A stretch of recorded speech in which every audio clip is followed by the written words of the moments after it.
I talked about in the newsletter how I was in burnout mode. So I have a new surrounding for those of you watching. I am recording this in my New York City home, where it's like my very happy Zen place. It is also like 30 degrees cooler in New York than it is in LA right now, which is bananas. And I just felt like a little change of scenery would do me good. I left the dogs with a dog sitter, and thoughts and prayers, I just took off and I am in New York.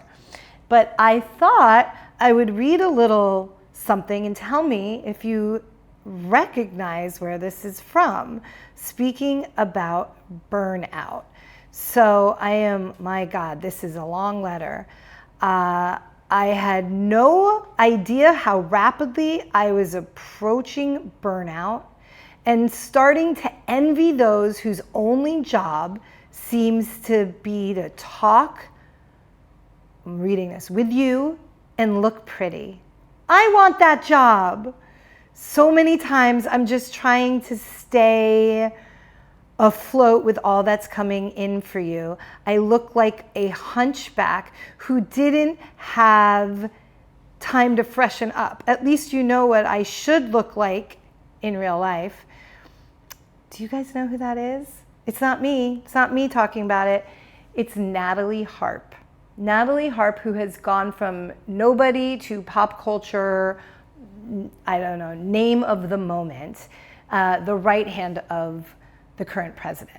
Now, I didn't write about her on purpose, not because she's not relevant or everywhere right now, but because we really have stuck to this Trump-free moment in time. That is what I've always said Pop Culture Mondays was meant to be.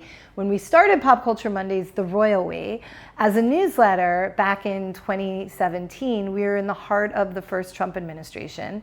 And I just think we all needed a break. And here we are, 9 years later, still in that same situation. But every once in a while, we need to actually point out something. And to just make it clear that I'm not missing anything, she is everywhere. She is of the moment. She is of the crazy. She is of the mentally ill summary of what we as a society are dealing with.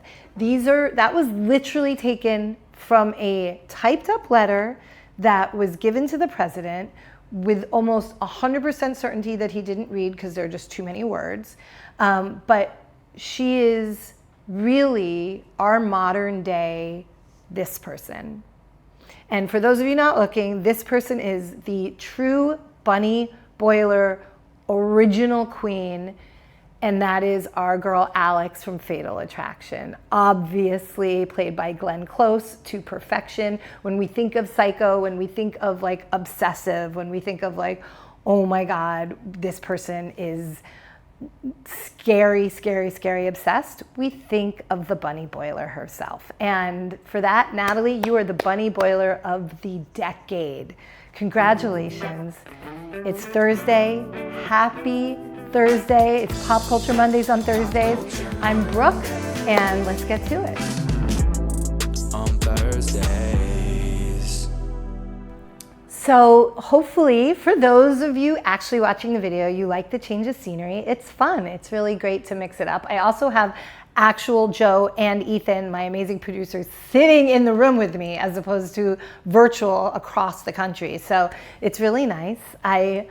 New York is my true home. I never thought I would get to the point where I was like missing New York City because it burns you out. It does. Like, I love having grass. I love having flowers. I love having hummingbirds. But I also love being able to walk out of my apartment and have everything at my fingertips. I've walked so much in the last 3 days. It's amazing. And it is true what they say, you don't really walk in LA. I mean, the most I walk in LA is on my treadmill and I'm walking the dogs, which is very slow and not much when it's 100 degrees.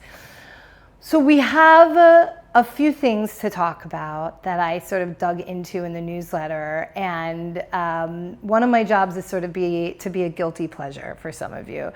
Sometimes there's actually important things to be paying attention to in the world for what we need to know, whether it's dangerous because our kids might be involved or our colleagues or our bosses or something we need to know. And this week, it's just a little bit more fun and games. So there is more guidance to brands, and it seems to be a theme that comes out more and more each week when a brand sort of just fumbles or a founder or CEO fumbles. Like, it's in a world where everything is filmed, everything is saved, nothing disappears. We just have to be a bit more aware and read the room and have a better team of advisors around us. So I'm talking with a little bit of vagary because this could apply to so many things. But this week we're talking about this company, LoveSac. I mean, Sac. Listen to me. I'm telling you, with no irony here, it's a sectional sofa that you can buy like modulars and pieces, and they call it a sectional, S-A-C, like, you lost me. That is a very 90s thing. It's 2026, guys. Like, you can't, like, you're sectional. You may know LoveSac from the big bean bags. A lot of your kids may have them in like really giant bean bags. They're cool, they're versatile, they're fun, they're comfortable, they're in offices, they're in people's dorm rooms, they're in your kids', high school dorm room, whatnot, bedroom. But the LoveSac is really, the couch is I think their big gravy train. And this is no joke of a company. It's a public company. They have the ticker sign LOVE on NASDAQ, LOVE. They are like valued at $250 million as of last week. And like, who knows if this scandal is gonna grow and grow. But it's a big one because it just shows it takes one person. And this person in particular has a following. He is a well-known content creator and stand-up comic. His name is Derek. He is mostly known for his content around humor around being the parent, a husband, a homeowner, like all of those things. Very, very, very relatable. Just take a look at, just to give you an example, his humor before we get into the LoveSac debacle. Welcome to another riveting episode of Fuck This House. My name's Derek Cahill, and today we're maintaining an oasis. Totally out of character for me. I usually wait till everything's falling apart before I pay any attention to it. I'm changing, I'm learning, I'm growing as a human. Hey, that's the temperature. No, pressure. Like the thing that I'm under at all times to provide a good life for my entire family, to break generational curses, to break the trauma that was done to me and not pass it on to you guys. Do you think you're gonna own a house when you get older? Yeah. You are? So you get it. Like, he understands the assignment. He knows his audience. People relate to it, but he's also not taking it all too seriously. He's really good at bringing people in who can identify with him or who don't identify with him but still find the humor, right? Like, I don't have a family, but yet I can totally relate to the humor that he puts out there. So he purchases a LoveSac modular sectional. Let me also be clear.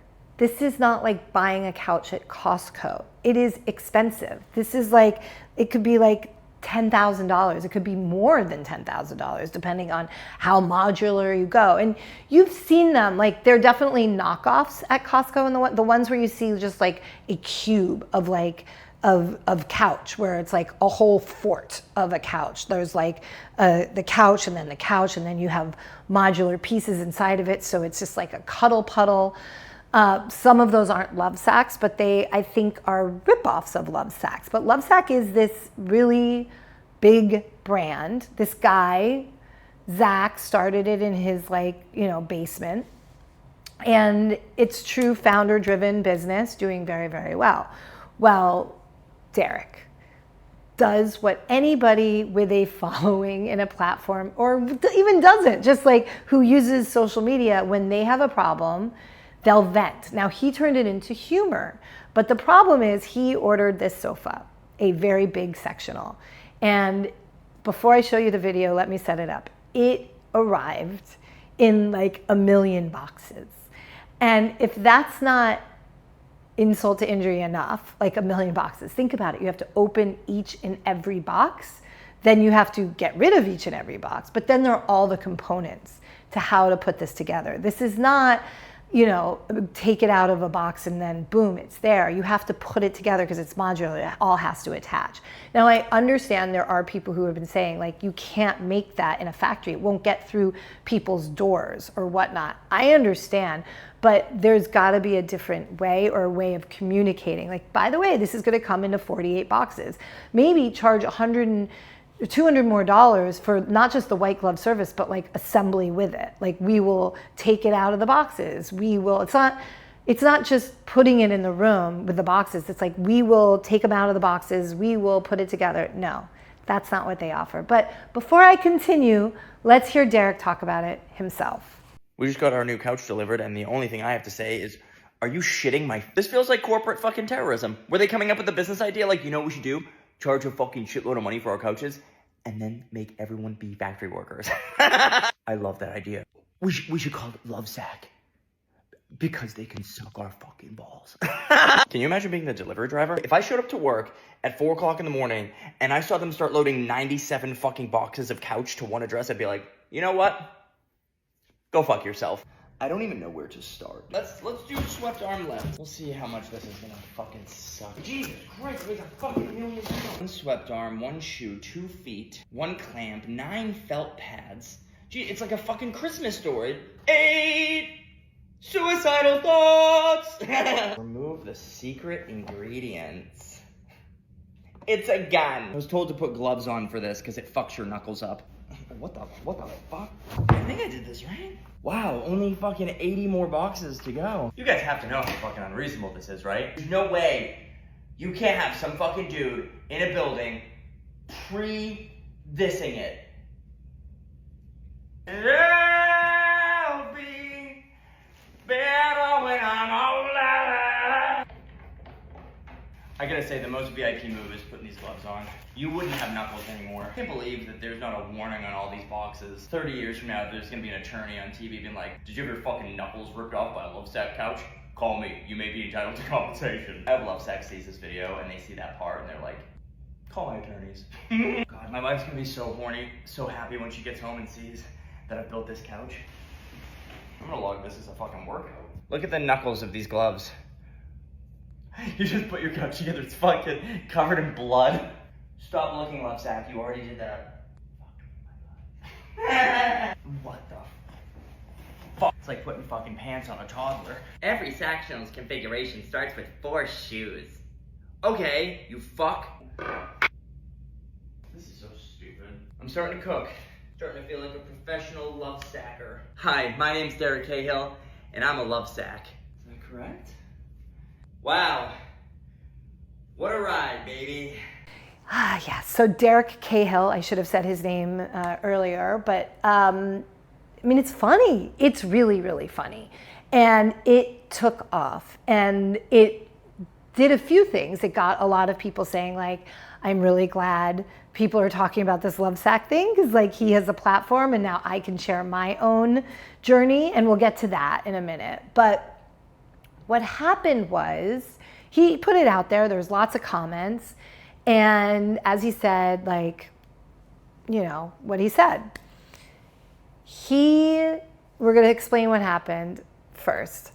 Let me show you the video that the brand put out at some point between his video, this video that he just posted that we just showed, and the video I'm about to show you after this. But this is the brand's response. It is still live on their TikTok channel.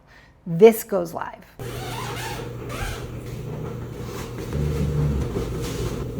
Wow, it's so easy. Oh, it's so comfy.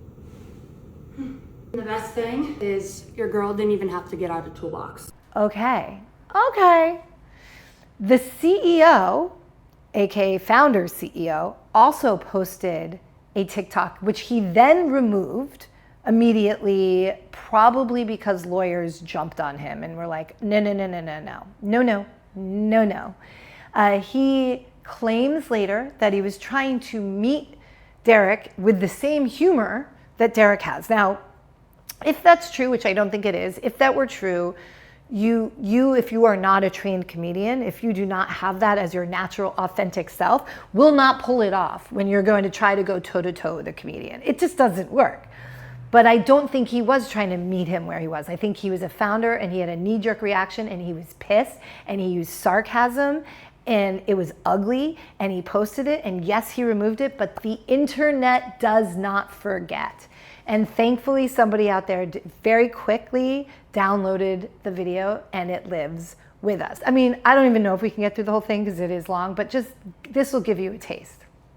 Derek, as predicted, our attorneys have reviewed your submission and determined that you are, in fact, entitled to compensation. As such, we will be sending you a new pair of size small floral print gardening gloves to mitigate your losses. Furthermore, we have been forced to consider hiring a dude in a building that will be pre-vissing it for those with especially soft hands. If this comedy thing doesn't work out for you, Derek, please consider applying. You'd be a natural. I will personally write you a letter of recommendation. I mean, can you even?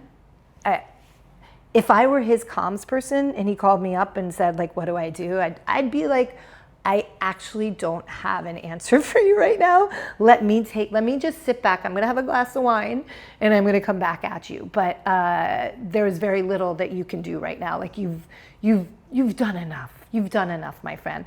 Now, I don't know if this was him going rogue and just doing it because he felt like somebody called his baby ugly.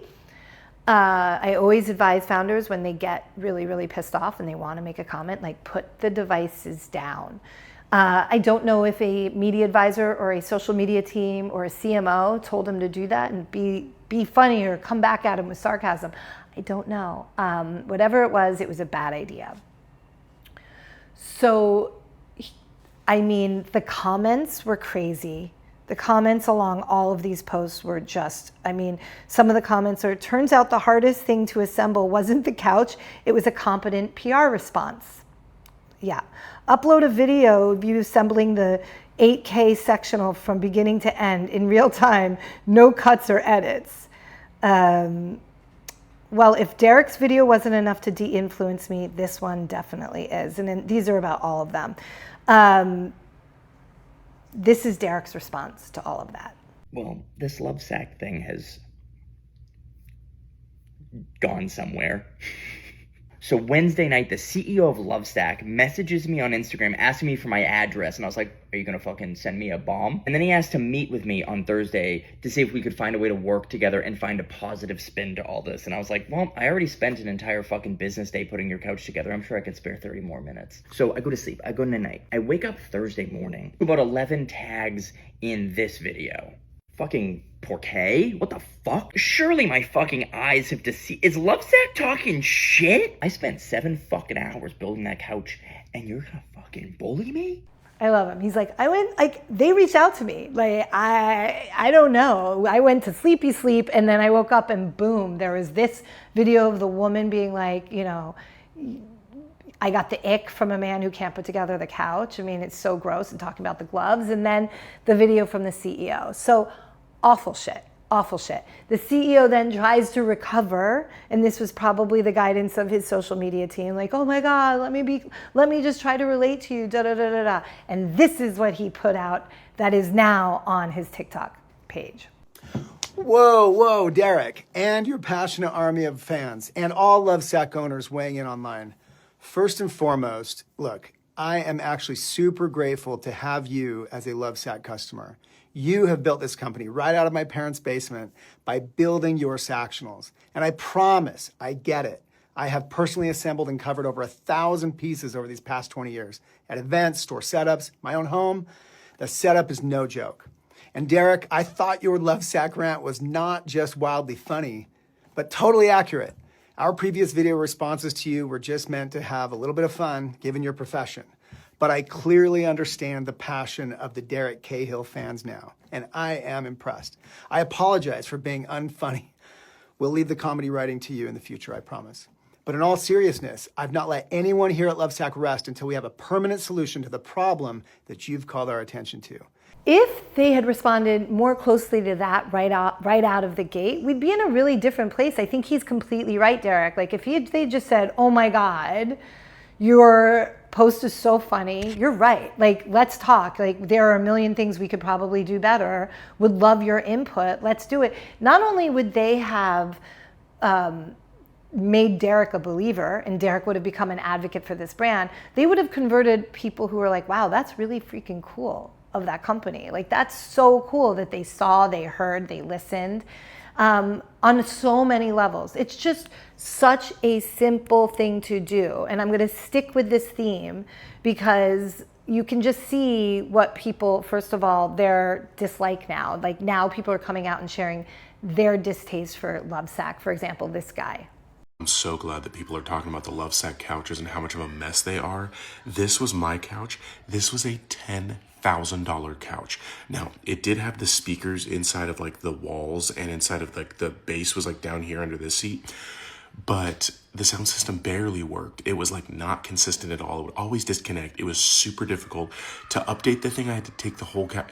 It was a whole thing. But this couch was so uncomfortable for what I paid for it. We can see this now in so many other ways. So now we're going to just go to a different brand, luxury, very well known, called Hermes. Now, Hermes has got that, it is tried very hard to give you that allure of like, it is difficult. You can't just walk into an Hermes and buy a Birkin. It doesn't matter if you're a billionaire. You have to play the game. You have to be known. You have to build up a rapport with them. You have to buy certain things before you make it to the place where you buy Birkins. That's why a lot of people who buy Birkins buy them from resellers and so forth. They famously didn't let Bethany Frankel, I think it was Chicago, Bethany Frankel into the store. Security deemed her just like, she didn't look the type. Apparently she was like in athleisure and it was a windy day and she went off. I'm not talking about that though. I'm not talking about how they responded to that. Like, oh God, the audacity of not letting Bethany Frankel into a store is not one that is keeping us up at night. No, no. But what is keeping us up at night is when our favorite mom comedian, who if you are not familiar with, you must get on the bandwagon of Zarna Garg. Zarna Garg is an Indian woman. She is hilarious. She was recently on Fallon. She has a humor for which I can't tell you is so perfect for like Gen X. She sums up so much of what my generation feels. Like, for example, this little ditty, thanks to Britt. Thank you, my darling Britt Morgan Sachs, who sent this to me. And I was already writing about her for the newsletter. And she was like, oh my God, this is us. So take a look. Mom, I'm always anxious. I tell you why you're anxious. Your clothes, everything is open. You're cold, you're hot. You don't eat because you don't want to gain weight. Then you sleep early because you got the yoga. You won't take weed, you won't drink. Yeah, of course you're anxious. But what did they do about anxiety like before? They had cigarettes. My whole generation grew up on cigarettes. Guess what? Nobody ever went to a therapist. Well, great. But don't you think that I should go to see someone to solve this problem? There is no problem. Put a big kaftan on, go eat something, have a donut. You won't feel anxious. I promise you, nobody felt anxious after eating a big glazed donut. They just took a nap. Yeah, all of you kids, I'm like all of you kids, all of your therapy and you're like, just go smoke a cigarette. Like, go smoke a cigarette, life would be better. Like, that's what we did when we had anxiety. We went, we ate a donut, we smoked a cigarette, we went to sleep, we danced all night, we did terrible things, and then like we got it out of our system. Listen to her. But she had this thing where she was in Berlin with her family and she went to the Hermes and she went into the bathroom and got locked in. Now, I've been locked in a bathroom in a hotel in Lake Como at a wedding I was at, and it's like truly terrifying. Now, I didn't have my phone because I hadn't brought the phone with me into the toilet. I don't know. I could still be there 5 years later if I hadn't like been able to like jimmy the door open. But she got locked in the bathroom. Her daughter is like saying like, take down the door. You have security. Here's footage of the actual situation of her being locked in and the Hermes people trying to open the door. The guy being like, we're not breaking down the door. They were more concerned about damaging the door than this woman, their customer, being locked in, and not for 5 minutes, for an hour and 10 or an hour and 20 minutes. No joke, take a look. Is this a fire code compliant door? Like in the case of a fire? I've been locked in the bathroom at the Hermes store in Berlin for over 20 minutes. The door is like the Birkin. You can't open it, you can't close it. Is breaking the door an option? For us, no. Can we please break down this door? We're happy to pay for it at this point. We have to check if it's not gonna damage at all. What do you mean? The door. Oh my god. Let's victory moment, guys. Oh my god. No apology? What did he say? He said stay? No, he's not saying anything to us. They're talking to each other. Oh, so that's it? You need to go? And this is her response. I was locked in a bathroom at the Hermes store in Berlin for over an hour, and then the alarms kept going off. And no one explained. Said the door was broken. I'm done. I'm over Hermes. You can keep your bags. Why do we keep going back to these things? What is the psychology of these expensive brands treating people badly? They didn't apologize. They didn't say, my God, we're so sorry. Like, I don't care if they didn't know she was famous or not. She's a human being in their store. And this isn't just a German thing, by the way. This is an Hermes. This is inherent to them. Like, we are so above caring about our customer that we aren't even going to apologize for having you get locked in. Even, let's just say it was her fault, which I don't know how that would have been. The fact that the brand had the audacity to not just say, we are so, so sorry. Like, we are so sorry. I don't think she wanted anything. She isn't asking for a freebie. We're not getting Hermes freebies. But to get something like walking her out the door and just saying, I am so, so sorry. Here's a bottle of water. Like, we are just truly grateful for your patience, da-da-da. Nothing. She, like a true pro, handled it with humor. Don't make me go all Asian mom on you, because if I was a true Asian mom, I'd be like, say sorry now. Hermes, sit down, we need to talk. Nobody taught you that when you do shame bad things and you get caught on camera, you have to say sorry. And we know, genetically, you don't know how to do this because you are related to your auntie, Marie Antoinette. And she also was like, let them eat cake. But you saw how it ended up with her? Not good. The amount, I'm not saying that Hermes is going to take a hit on this. It just leaves us with a bad taste in our mouth, in our mouths. Like, I think Hermes is on a roll right now in terms of market perception. Those days don't last forever. I mean, you know, I remember when I was a teenager and somebody in brand and marketing, a very high up person, was over at my house for dinner, knew my parents. And she said, what's your favorite brand? And I said, Benetton.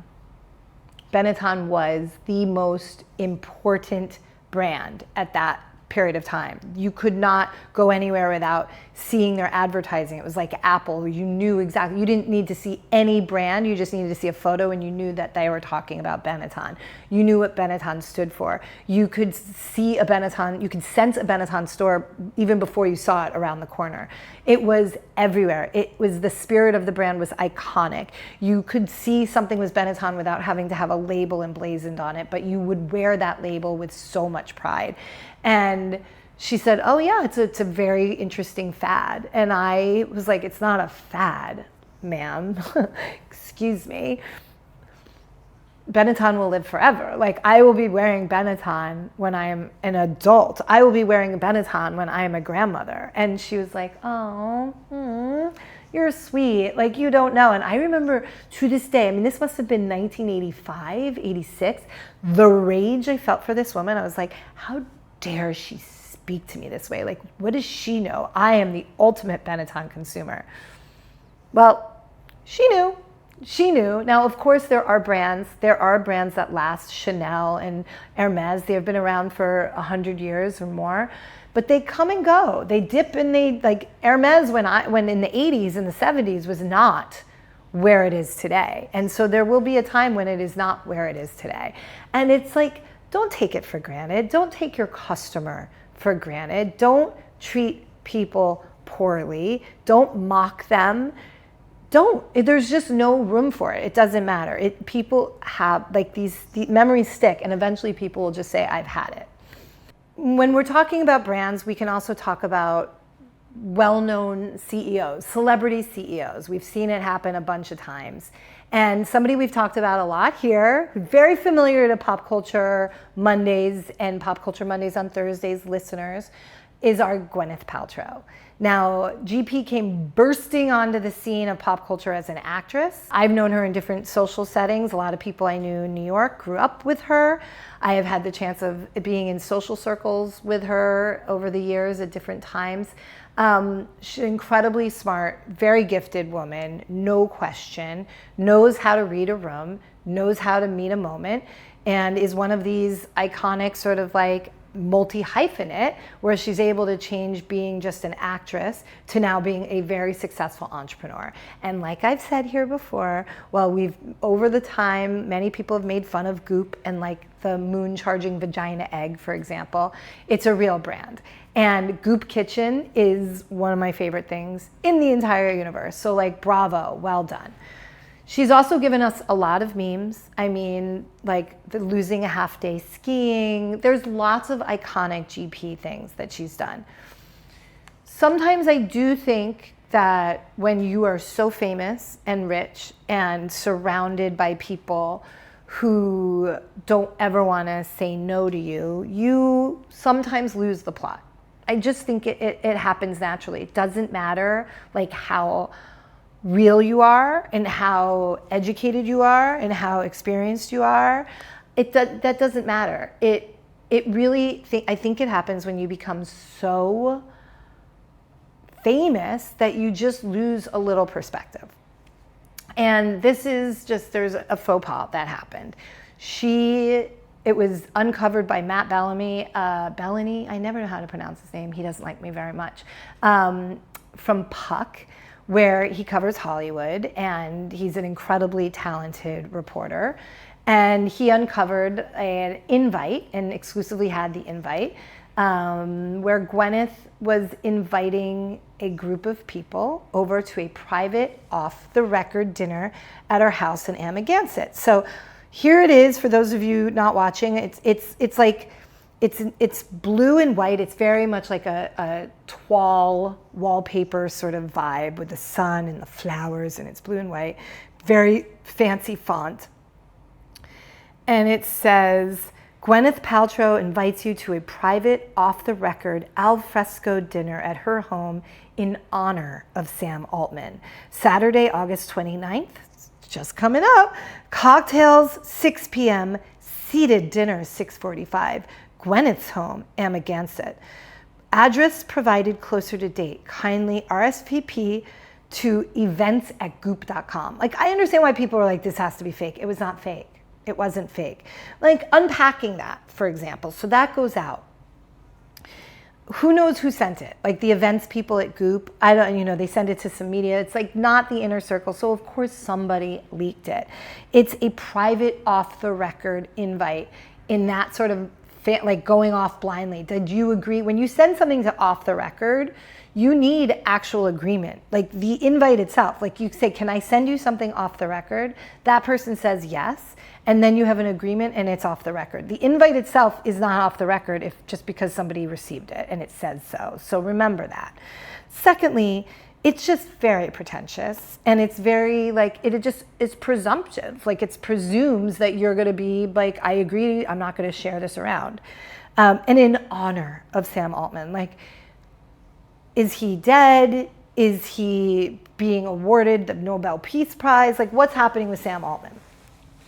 Here is the thing. There are so many incredible people, well-known, rich, famous, who put together dinners like this that you never hear from, that you never hear about, that do not get leaked in a Puck newsletter. And maybe they have invites, I don't know. The ones that I get invited to, let me tell you, this is what I wrote in the newsletter. It's something like this. It's a text from me or a text from somebody who works with me. But say it's coming from me, and say I'm texting a few, a variety of media people, maybe some celebrities, some shiny things, that's what we call them. I'm having a little thing, small dinner, my place in Amagansett, a discussion of AI with Sam Altman. Let me know if you can join and we'll send you deets. Looking forward, XXG. That's how I would have done it. If, you know, and maybe that would have leaked in and of itself, but what is that? Like, oh, a rumor, like less of a story than the actual invite. So it went far and wide, and people were having fun with it. And then something happened where it did not happen with the LoveSac guys. It did not happen with the Hermes guys. But because Gwyneth is smart and she understands pop culture, she has kids who understand pop culture, and I know some of her team are incredibly smart and understand pop culture, she leaned into it. And she posted invites that were exactly the invite that were out, but with different names. So exactly the same thing. It says, instead of in honor of Sam Altman, it says in honor of M3GAN, you know, with the movie M3GAN with the AI robot. Funny, because AI. In honor of Samantha Jones, my icon, obviously, from Sex and the City, the PR goddess of them all. And then, this is really relevant for those of you who read or watched last week, in honor of Chanty Beluga. So she took a very, in the moment, very hyper niche little pop culture reference, and she incorporated it into the invite. Now, some people didn't like it. Some people thought it was trying too hard, but others people did. And the thing is, it just sort of stopped it dead in its tracks. It just stopped being a discussion. And yes, Gwyneth is having a dinner for Sam Altman. It's not the end of the world how it went out, but like, it just is unnecessary, but she turned it around. But if you are aware of this, this is because of the back end of the story. The story got leaked in Puck, which is now doing gossip, I guess. A lot of people talked about the invite. I like this guy. You've seen him before. I like this guy, but here's his take on the whole Sam Altman, Gwyneth Paltrow drama-rama. This dinner that Gwyneth Paltrow is hosting at her house in the Hamptons just sounds evil. Gwyneth Paltrow invites you to a private off-the-record al fresco dinner at her home in honor of Sam Altman. I was like, did he die? Anyways, that is some supervillain shit, in honor of Sam Altman, the king of AI. Please come to my Hamptons home in Amagansett, and you can have a private off-the-record. Like, this is the type of thing that you would hear in the documentary about like how everything went wrong. Oh, it all started with the private off-the-record dinner in the Hamptons on Saturday, August 29th, 2026. Anyway, like I said, I think she did a good job in diffusing the situation by making fun of it, knowing that she was in it, paying sort of close attention to the pop culture moment. Yes, was it like trying a little hard? I don't care. It's like, let's move on. And moving on, we shall to, incidentally, an ex-boyfriend of Gwyneth's, our Ben Affleck, who maybe even more than Gwyneth has given us some of the greatest memes. I mean, this one in particular, some of the greatest memes. If you're watching, you're seeing some of them just flash on the screen. And then this meme, remember when he was sort of looking out onto the ocean, a towel wrapped around him, he had a gut, he had the big dragon tattoo unveiled on his back. Like, each time we're like, Ben, you are feeling it. You are in the middle of a crisis. We can relate. We all can relate. And the latest is our guy on a riverboat, apparently in the Seine in Paris, has fallen asleep, passed out, and somebody got a series of these photos. And the memes are good. I really, really like them. People are giving him a pass on this one, like they're actually relating. It says, when you are in your 50s, falling asleep anywhere becomes very easy. Proud of him. This dude is 54 years old, divorced twice, sitting in the sun on a boat in Paris. Leave the brother alone. I could take an entire battalion of special forces dudes in their 30s, put them on a plane, and they will look like that 10 minutes after takeoff. I love that Ben Affleck is really the average human being. So, look, he really, really did it. I am thrilled to have given you sort of like the update in the meme world and what is happening and why everybody's talking about these brands and so forth and so on. Now, there is a lot more that I could have gotten into, and it was heavy. The Lindsay Clancy trial. It is not something I just wanted to write about because it's you know, We are all fascinated. A lot of people have turned it into a pop culture moment. It is a tragedy. This is a woman who murdered her three children and then paralyzed herself. She is on trial for those murders. She's not saying she didn't do it, but her very good defense attorney is talking about this is a psychosis that is postpartum psychosis. The prosecution is, I think, universally believed to be some of the worst that we've seen. It's televised. We as a culture are obsessed with televised trials, but this one is just, it's really, really heavy. And you know, I think there's a lot of memes about it that are sort of funny about how, like, talk to us about anything, like the women are sitting around eating popcorn. Like, I just didn't want to get into that because it's quite heavy. But there's a lot of analysis on social media. So there's so many TikToks going around where real lawyers, big lawyers, are breaking down the case for us. It's sort of what's working, what's not, why the defense attorney is being really effective, and why the prosecutors are some of the worst prosecutors they've ever seen. Here's an example of a lawyer just really breaking it down in layman's terms, like what's working and what isn't. I wanted to make a quick video and just say that the prosecutors in the Lindsay Clancy case are atrocious. In addition to being mean-spirited and cruel and having little to no ability to read the room and be objective in terms of what other people are thinking of them, what the jury is thinking of them. In addition to all of those things, they're terrible advocates. They're just an awful, awful group of attorneys prosecuting a triple homicide. It is almost unimaginable to me that the DA's office doesn't have more competent attorneys than these two to try this case. And then the meme about the prosecutor. She is taken to wearing bows in her hair. She claims, I guess, my understanding is that one of the children loved to wear bows, and this is to remind the jury. I don't think the jury needs to be reminded that 3 children were killed. I think you have the breathtakingly tragic scenario right in front of them with the mom sitting there in a wheelchair, not denying she killed them. But the woman and her bows and her just lack of general, how do I say this politely? She's just not, her presentation leaves a lot to be desired, but she wears these big sort of dowdy bows in her hair. She herself has become a meme. So people have taken to making these AI photos of her in all sorts of get-ups to showcase the absurdity of her wearing these bows as she tries this case. So just take a look at some of these. I mean, if you've seen them, know that this is not really what she's wearing to court, but this is how we're interpreting her performative costumery, if you will. Let's rank the funniest Shenean Buckingham memes I've found so far on the internet today. It's giving exaggerated, it's giving demure. Let's go 4 out of 10. Okay, this one's hilarious. Extra points for getting her bad side. I'm gonna go 6 out of 10. Literally fucking choked when I saw this one. Hilarious. 8 out of 10. This one had me fucking rolling. 8 out of 10. 9 out of 10. No reason.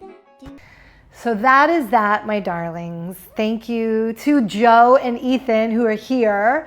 I am here in like my home that has been my home since 2003, which is so crazy to think about, 2004. And I am without dogs, so it's a little bit of a mind fuck, I gotta be honest with you. But thank you so much, and next week I'll be back in LA. And as always, thank you to Live Nation for making this podcast possible. Have a great week, guys. On Thursday.